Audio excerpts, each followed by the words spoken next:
Daily. Taste the Daily. GST సంస్కరణలు రేపటి నుంచి అమల్లోకి వస్తున్నాయి. అయితే ఈ సంస్కరణల్లో భాగంగా మెడిసిన్స్ భారం, ప్రజల ఆసుపత్రుల ఖర్చులు తగ్గించే దిశగా కేంద్రం చర్యలు తీసుకుంది. ఔషధాలపై జీఎస్టీని తగ్గించడంతో దీర్ఘకాలిక జబ్బులతో బాధపడే వారికి ఆర్థిక భారం కొంత తగ్గనుంది. మెడికల్ ఎక్విప్మెంట్ పైన జీఎస్టీని 12% నుంచి 5% తగ్గించడంతో తడిసి మోపెడవుతా ఉన్న ట్రీట్మెంట్ల బిల్లు కొంతైనా తగ్గబోతోంది.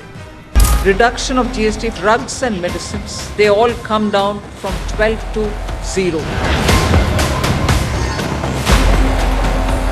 ప్రాణాధార ఔషధాలపై 5%,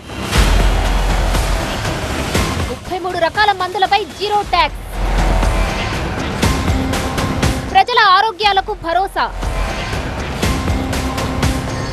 జీఎస్టీ తగ్గింపు ప్రభావం ప్రజల ఆరోగ్యాలకు స్వాంతన కలిగించబోతుంది. 33 మందులపై ఇదివరకు 12% ఉన్న జీఎస్టీని కేంద్రం పూర్తిగా తీసేసింది. క్యాన్సర్, అరుదైన వ్యాధులు, ఇతర తీవ్రమైన దీర్ఘకాలిక వ్యాధుల చికిత్సకు ఉపయోగించే మందులపై జీఎస్టీని 5% నుంచి 0కి తగ్గిస్తూ కేంద్రం నిర్ణయం తీసుకుంది. వ్యాక్సిన్లు, ఇన్సులిన్, ఓఆర్ఎస్, డయాబెటిస్ తదితర మందులపై జీఎస్టీని 12% నుంచి 5%కి తగ్గించారు.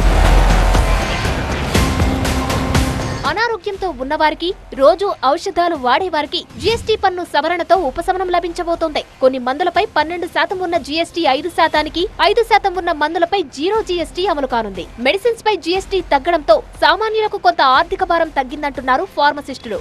జీఎస్టీ ఇప్పుడు అనేది మనకి ఇంకా వచ్చేసింది గవర్నమెంట్కి వెళ్ళి, కానీ మాకు అనేది డిస్ట్రిబ్యూటర్స్కి వెళ్ళి కానీ కంపెనీస్ వాళ్ళ దగ్గరికి అనేది పర్ఫెక్ట్గా రాలేదు మనకి.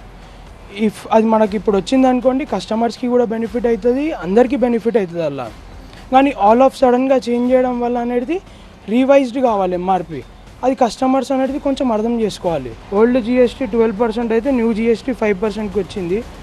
అండ్ 18% ఉన్నది కొన్ని 5 అయినాయి, 5 ఉన్నది 0, 12 ఉన్నది 0. ఇక్కడ మనకు చూడొచ్చు, ఇక్కడ ఎంఆర్పి రెడ్యూస్ @% 6.25%, 11.02%, 4.77%, 10.72%. ఇది కంపల్సరీ పెట్టాలి సార్. అంటే తెలంగాణ డ్రగ్స్ వాళ్ళు ఇచ్చారంట, మనకు నిన్ననే పంపించారు వాళ్ళు. ఇది ప్రింట్అవుట్ తీసి మన షాప్లో డిస్ప్లే చేయాలంట 22 నుంచి. జీఎస్టీ తగ్గక ముందు రేట్లు, సవరించిన రేట్ల వివరాలు అందరికీ తెలిసేలా ప్రతి మెడికల్ షాప్ లో డిస్ప్లే చేయాలని ప్రభుత్వం ఆదేశాలు జారీ చేసింది. మెజారిటీ కుటుంబాల నెలవారీ బడ్జెట్ లో కీలకంగా మారిన మందుల బిల్లు జీఎస్టీ సవరణతో కొంతైనా తగ్గుతుందనే ఆశాభావం వ్యక్తమవుతోంది. మాకు 22కి మాకు నోటిఫికేషన్ వస్తుంది. ఆగినాక మేము కూడా మాకు ఉన్న జీఎస్టీ పెట్టుకొని తగ్గించి చేయాల్సింది. మేము కూడా అట్లా ఏముండదు, గవర్నమెంట్ రూల్స్ వాడాల్సింది.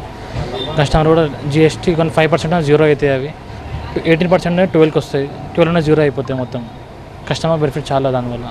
మెడిసిన్స్ తో పాటు ట్రీట్మెంట్ కి ఉపయోగించే వైద్య పరికరాలపైన జీఎస్టీని 12% నుంచి 5%కి తగ్గించారు. ప్రస్తుతం ఆసుపత్రిలో అత్యవసర సమయాల్లో వాడే మెడికల్ గ్రేడ్ ఆక్సిజన్, డయాగ్నోస్టిక్ కిట్లు, గ్లూకోమీటర్లు, టెస్ట్ స్ట్రిప్లపై జీఎస్టీ సగానికి పైగా తగ్గింది. దీంతో అత్యవసర చికిత్స కోసం ఆసుపత్రిలో చేరేవారి బిల్లు కూడా ఆమెకు తగ్గనుంది. ఎవ్రీ మంత్ మన మెడిసిన్ తీసుకున్నప్పుడు మనకి జీఎస్టీ అమౌంట్ అనేది తగ్గైతే మనకి కొంచెం ఆ అమౌంట్ తగ్గిన అమౌంట్ మనకి దేనికైనా యూజ్ అవుతుంది. మన మధ్యతరగతి వాళ్ళకి, ఏమైనా పెద్ద హెల్త్ ఇష్యూస్ ఉన్న వాళ్ళకి మనకి వీళ్ళు అమౌంట్ తగ్గించి ఇస్తున్నారు కదా, దానివల్ల మనకి చాలా బెనిఫిట్స్ ఉన్నాయి. సామాన్య ప్రజలకి చాలా ఉపయోగపడుతుంది. జీఎస్టీ స్లాబ్ల తగ్గింపు హెల్త్ కేర్ రంగానికి ఊతమిచ్చింది. ప్రాణాధార మందులో, మెడికల్ డివైజెస్ పై జీఎస్టీ స్లాబ్ల సవరణతో ప్రజల ఆరోగ్యంపై చేసే ఖర్చులు తగ్గనున్నాయి. ఈ నిర్ణయంతో క్యాన్సర్, డయాబెటిస్, ఎయిడ్స్ వంటి దీర్ఘకాలిక అనారోగ్య సమస్యలతో బాధపడే రోగులకు ఆర్థిక ఉపశమనం కలగనుంది.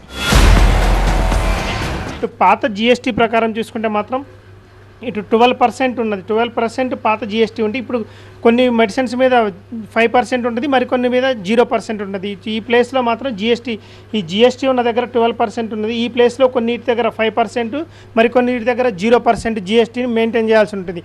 ప్రతి షాపులో కూడా మస్ట్గా ఇటు డిస్ప్లే బోర్డు మాత్రం ఖచ్చితంగా మెయింటైన్ చేయాలని ఇప్పటికే ఇటు అన్ని డిస్ట్రిబ్యూషన్ షాపులు కానీ, మెడికల్ షాపులు కానీ ఆదేశాలు జారీ అయ్యాయి. కెమెరా పర్సన్ సురేష్తో శ్రీధర్, TV9 హైదరాబాద్.